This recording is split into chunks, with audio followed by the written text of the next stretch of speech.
बिहार की 38 जिले हैं। मैं 38 जिले में हमारा खुद का दौरा हो रहा है। हम 38 जिले में क्यों जा रहे हैं, इसके पीछे दो बड़ा उद्देश्य है। उस उद्देश्य को लेकर के हम आगे चल रहे हैं, क्योंकि 2020 में WHO के द्वारा घोषणा किया गया, वर्ल्ड हेल्थ ऑर्गेनाइजेशन के द्वारा घोषणा किया गया कि कोरोना वायरस दुनिया के लिए बहुत बड़ा महामारी फैला हुआ है, जिसकी वजह से दुनिया में लॉकडाउन हुआ, हमारे देश में भी हुआ, जिसकी वजह से पिछले 1 साल से हमारा ऑर्गेनाइजेशन का एक भी कार्यक्रम हम लोग फिजिकली नहीं कर पाए। वर्चुअल तो हुई मगर फिजिकली नहीं कर पाए।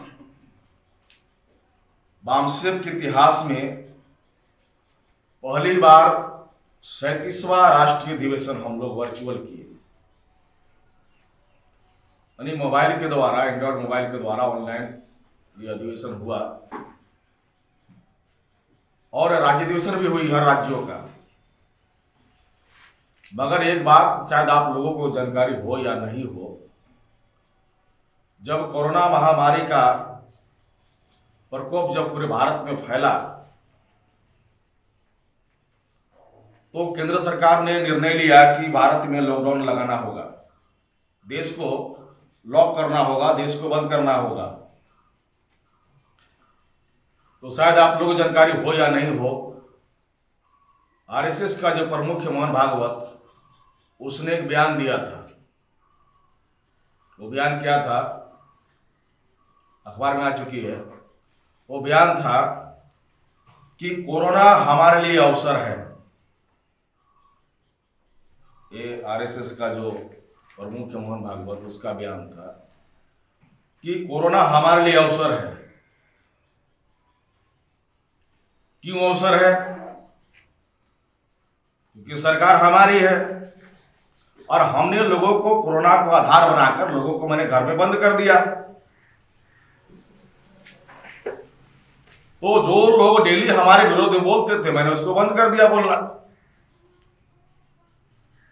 जो जागरण का काम चल रहा था समाज के बीच बामसेफ के द्वारा, उसको हमने बंद करवा दिया लॉकडाउन के नाम पर। तो हमने दूसरा तरीका निकाला कि उसने बोलने से तो बंद नहीं कर सकता हम, क्योंकि संविधान में हमारा फ्रीडम ऑफ स्पीच है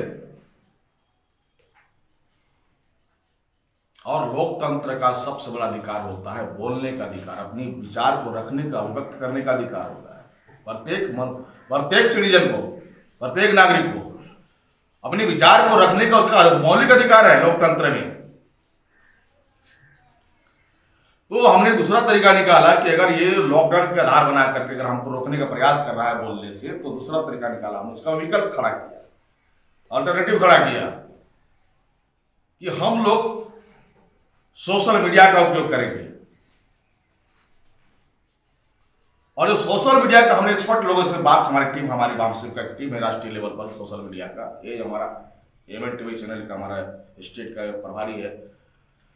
तो सोशल मीडिया के लोगों से, एक्सपर्ट लोगों से बात किया गया, इस पर रिसर्च किया गया, शोध किया गया, तो तरीका निकाला गया कि हम लोग वर्चुअल तरीके से हम लोग इस अधिवेशन को हम लोग कर सकते। तो आप सुन करके हैरान हो जाएंगे, 36वां राष्ट्रीय अधिवेशन फिजिकली हम लोग करते थे तो मुश्किल से 1,00,000-2 लाख पूरे भारत भर से डेलीगेट, क्राउड ने डेलीगेट कार्यकर्ता, जो 1,00,000-2 लाख कार्यकर्ता लोग देश भर में है, जो संगठन के विचारों को प्रसार करते हैं, प्रचार करते हैं, ऐसे लोग फिजिकली में वो लोग 1,00,000-2 लाख लोग आते थे। मगर जब हमने वर्चुअल किया 37वां राष्ट्रीय अधिवेशन तो 6 लाख लोग लाइव देखा पूरे भारत में। 37वां राष्ट्रीय अधिवेशन 6 लाख लाइव देखा गया और लगभग 24-25 हजार वो शेयर किया गया। और एक ग्रुप में अगर 1000 मान ले तो लगभग 15 से 14 करोड़ लोग 37वां राष्ट्रीय अधिवेशन को लोगों ने मोबाइल के माध्यम से देखा। और पिछले साल हम लोग फिजिकली हुए लगभग 12 से 15 करोड़ हम लोगों ने इकट्ठा किया था फंड ऑल इंडिया से पेबैक टू सोसाइटी के नाम पर। मगर फिजिकल में इस साल हमारा केवल राष्ट्रीय अधिवेशन का फंड हुआ 29 करोड़ रुपया फंड हुआ देश भर से। 29 करोड़ इतना फंड हुआ। तो मोहन भागवत जो बोला कि हमारा अवसर है कोरोना इन लोगों को रोकने का, जितना रोकने का प्रयास किया मोहन भागवत जी ने उसका 10 गुना ज्यादा हम बढ़ गए। न्यूटन का सिद्धांत है, न्यूटन की गति पढ़े ना, जितना दबाओगे उतना ज्यादा उछलता है वो।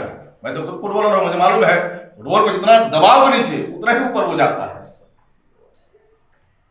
तो भागवत जी को लगा साला ये तो उल्टा हो गया, हमने इसको रोकने का कोशिश किया तो और ज्यादा बढ़ गया।